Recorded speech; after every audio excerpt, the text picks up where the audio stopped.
Magandang umaga! Kumusta po? Narito po ulit ang update natin para sa lagay ng ating panahon. Ngayong umaga po ng June 4, 2026. Sa ngayon po ay habagat pa rin ang patuloy na nakakaapekto lalo na dito sa Luzon. Particular na po dyan sa kanlurang bahagi na pinapalakas pa rin ng LPA na nandyan po ngayon sa may South China Sea. At kung titingnan naman po natin dito sa wind map forecast, ang LPA na ito ay hindi naman po nakitaan na lalakas bilang bagyo for the next 24 to 48 hours. Pero hahatakin po nito ang habagat na siya pa rin po ang patuloy na magdudulot ng mga pag-uulan lalo na po sa kanluran ng Luzon.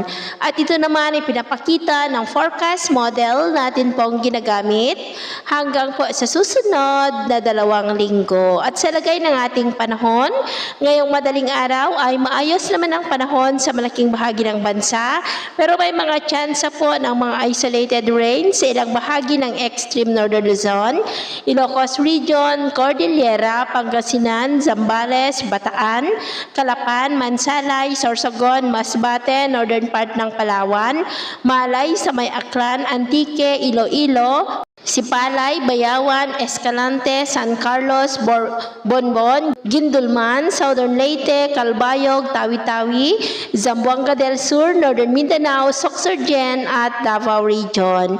At mamaya po ay sisikat naman ang araw sa malaking bahagi ng bansa pero may tsansa pa rin po ng maulap na kalangitan with isolated rain sa ilang bahagi po ng Ilocos Region, Cordillera, Pangasinan, Zambales, Bataan, Mansalay, northern part ng Palawan, Lanao Provinces, Sorsogon at ilang bahagi po ng Davao. At mamayang hapon, mas maraming lugar po ulit ang makakaranas ng mas maulap na kalangitan with isolated rains, lalo na po dyan sa ilang bahagi ng Ilocos Sur, La Union, Benguet, Central Luzon, Metro Manila, Rizal, Cavite, Mindoro, Palawan, Tacloban, Oras, Northern Mindanao, Caraga, Davao Region, South Cotabato at Sarangani. Kaya mag-ingat po tayo lalo na sa mga banta po ng mga pagbaha at pagguho ng lupa.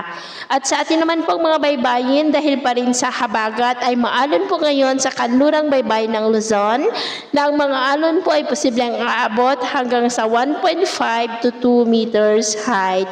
Kaya hanggat maaari po ay iwasan na muna natin ang papalaot dyan sa mga may kulay pula para po mas makaiwas sa mga sakunang pangkaragatan.